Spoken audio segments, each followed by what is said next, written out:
Bueno, continuamos acá en Vladimir Laguna. Saludamos al diputado Hugbert Roa, del Partido Socialista Unido de Venezuela por el Estado de Trujillo. Gracias por venir al programa. Hugbert, me informan que ya la Mesa de la Unidad Democrática consignó alrededor de 1.800.000 firmas al Consejo Nacional Electoral. Pregunto de entrada, ¿habrá, no habrá referéndum, en tu opinión? Bueno, primero, esos 1.800.000 firmas deben reafirmarse, ¿no? Eso no es que las entregué y ya estas son las firmas. Hay que entender, porque se ha hecho ver a la población como que ya es el referéndum porque entregamos esta firma, ¿no? Hay toda una serie de procedimientos. Esa es la primera etapa, obviamente. Hay toda una serie de procedimientos, esta es la primera etapa. Ellos deben entonces ratificar esto y hacerse público, sobre todo quien firmó. Y no es que se quiera tener una lista tascón, pero si la gente... ¿Qué garantía hay de que eso no se aplique? Porque ya se aplicó.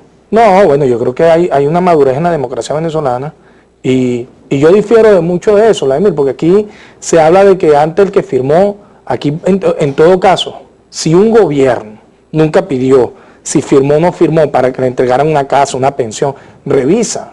Esos son mitos mediáticos que se crearon, porque bueno, algún gerente, que en esto sí asumo mi responsabilidad públicamente, si alguien está gerenciando, está al frente, está presidiendo un organismo, y no tiene nada que ver con el diseño de la política pública, en este caso, porque en democracia, cuando tú asumes el gobierno, los actores con los que tú ejecutas las políticas públicas, o con los que ejecutas el gobierno, deben tener un compromiso con lo que tú estás haciendo. Entonces, no, muchos gerentes o muchos jefes pretendían ser no solamente firmantes, sino que pretendían apoyar de frente e ir en contra de lo que ellos mismos les toca hacer.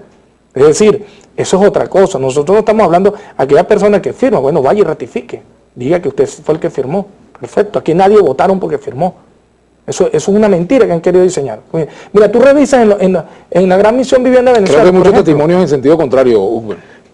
Son contadas, eso no fue la norma, es lo que trato de decirte. Pudo haber existido uno que otro hecho aislado, pero no fue la norma. Revisa las pensiones nada más, revisa los ingresos a la universidad, a las misiones. Si alguien le decían a la misión si podía ingresar o no porque había firmado. Revisa si una persona cuando iba a comprar al mercado a Pedeval le preguntaban si había firmado o no para venderle la comida. Ahora, en todo caso, ¿por qué el Partido Socialista Unido de Venezuela, como lo anunció Jorge Rodríguez, tiene que revisar esa firma? ¿No confía en el Consejo Nacional Electoral? No, bueno. ¿Y no es una labor esa del CNE? No, el CNE lo va a realizar. Su labor, bueno, nosotros, como Contraloría Popular, nosotros como podemos eso solicitarlo. Estamos en nuestro derecho, esto es la democracia. Nosotros queremos evitar que ahí vayan a llegar las famosas firmas planas. Ahora, están en su derecho, lo hemos dicho. Ojalá esto no sea una cortina de humo. Yo lo denuncié en reiteradas oportunidades. Ojalá esto no sea una cortina de humo. ¿Tú crees que se está hablando de referéndum para ir por otra cosa? Por supuesto, es que la oposición venezolana no está apostando apuestas a la violencia, Vladimir. Mira, aquí hay que fijarse mucho en lo que ocurrió en Chile. Y no se trata de ser trasnochado, porque muchas veces se desvirtúa cuando uno trata de hacer ejemplos comparativos de lo que ha ocurrido en la realidad de América Latina. Aquí en realidad lo que está ahorita en marcha es la posibilidad, mira, todas esas leyes inconstitucionales, todas esas leyes locas que han querido hacer la Asamblea, la directiva de la Asamblea, planteando leyes que son antevista que son inconstitucionales. Lo han hecho ¿por qué? Porque son ignorantes, no vale. Lo hacen porque hay toda una estrategia montada para descalificar, en este caso, al Tribunal Supremo de Justicia. ¿Y cuál es el próximo plan? ¿Qué fue el querer darle un voto de censura a Marco Torri? ¿Qué es el querer? Ahora le quieren dar votos de censura.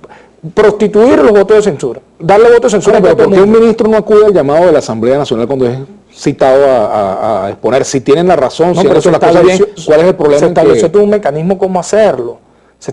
Se dijo que hay cosas que hay que discutir. Mira, Vladimir, cuando un país está en una situación de emergencia económica, tal como lo solicitó el presidente Nicolás Maduro, es necesario que los actores de la democracia, y esto es teoría básica de la ciencia política, en las democracias son tan importantes los gobiernos como quien ejerce la oposición, y hay elementos de la discusión, sobre todo el tema económico. El tema económico no se puede tratar a la ligera solo tras los micrófonos y lo que puedan salir en los medios. El tema económico es un tema que se debe llevar con mucha seriedad, afortunadamente. En el Consejo de Economía Productiva, donde participamos los martes, participan muchos empresarios. Se les invitó a ellos a participar, ellos ni pendientes. Ellos quieren que haya que adularles para que puedan allí, y ahí se están aportando ideas y se está viendo cuál va a ser la nueva arquitectónica de nuestra economía a partir de una realidad. Nosotros no negamos que aquí fracasó el modelo rentista y que tocó fondo. Y la única manera de poder salir adelante del país es plantearnos la fórmula, cómo nosotros vamos a poder enfrentar unos precios petroleros que no volverán a tocar más de crees 100 que dólares en muchos años. El presidente Nicolás Maduro, su gobierno, está en capacidad hoy en día, de verdad, de sacar al país de la crisis? Yo sí creo que no solamente el presidente Nicolás Maduro, todos. No se puede ver una emergencia económica, y aquí es donde se debe tener de verdad coherencia en el discurso. Si tú de verdad eres un empresario comprometido con sentido de país, tienes, porque lo hemos dicho, hay otras naciones latinoamericanas donde su burguesía por lo menos se le pueden llamar burguesía. Aquí nosotros no tenemos burguesía, nosotros tenemos aquí, es una burguesía parasitaria que nunca ha apostado a producir. Esos mitos que hay, como el de Mendoza. La empresa pública produce más que la empresa privada en Venezuela. La empresa pública apenas en revolución comenzó a dársele base a construir una empresa pública. Lo que antes se quiso hacer con las llamadas sustituciones de importaciones fue una mentira más para el negocio de los dólares. Aquí muchas de esas empresas que se lograron, que se recuperaron, ya eran chatarra y hubo que hacer una serie de inversiones. Otras comienza a construirse toda una arista, y lo que dice el presidente de la cultura del uso de la divisa es importante, porque tú tienes que ver hasta qué punto el vicio que se creó aquí con el uso de la renta, pues hay que decirlo, nosotros tenemos que también ser competitivos para poder ir a los mercados internacionales a vender para obtener dólares, que eso es otro punto, ¿no? Como, bueno, nosotros disminuimos, fíjate, aquí habían, y el presidente lo denunciaba, aquí habían 134 pasos que tenía que cumplir alguien para exportar algo. Se diseñó, se logró un decreto para simplificar esto a 60 o menos pasos y poder crear condiciones para nosotros ir a los mercados internacionales. Y todo eso tiene que entenderlo el país. Ahora, eso no es una labor solo del presidente. Tú me dices, el presidente solo, no, todos los actores deben involucrarse. Es un tema de Estado, no es un tema solo de gobierno. No, yo me refiero al gobierno como tal.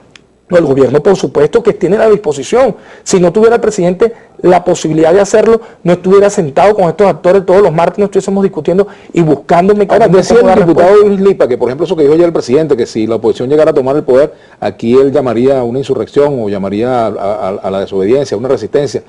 Decía él que eso aleja la inversión, que eso no ayuda al país, ese es el lenguaje del presidente. Mira, el presidente lo que ha dicho es que nosotros con cualquier acción fuera de la Constitución, la misma Constitución nos dice que la defendamos. Ahora, ¿quiénes son los que andan en planes de magnicidio? Si por ejemplo la oposición gana el referéndum y el presidente es revocado, ¿el PSUV va a acatar eso?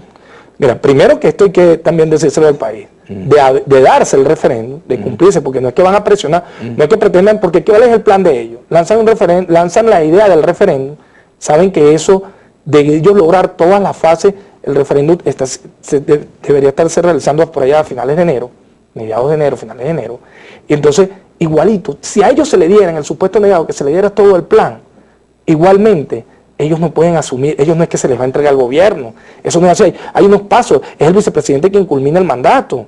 Entonces, y si el referéndum se pudiera convocar antes de esa fecha, ¿por qué tiene que ser tan no dan los lapsos? Porque tú tienes una serie de mecanismos de lapsos establecidos. Ahora, tú no puedes violentar eso. Tú no Por puedes ejemplo, la rectora Tania Medio decía que una vez entregada la firma había que esperar hasta el vencimiento del plazo de un mes para revisarlas. ¿Por qué razón si ellos la entregan hoy tienen que esperar hasta un mes? Bueno, porque tienen un procedimiento para hacerlo. No están condicionados a entregarlo antes. Pudieran entregarlo antes.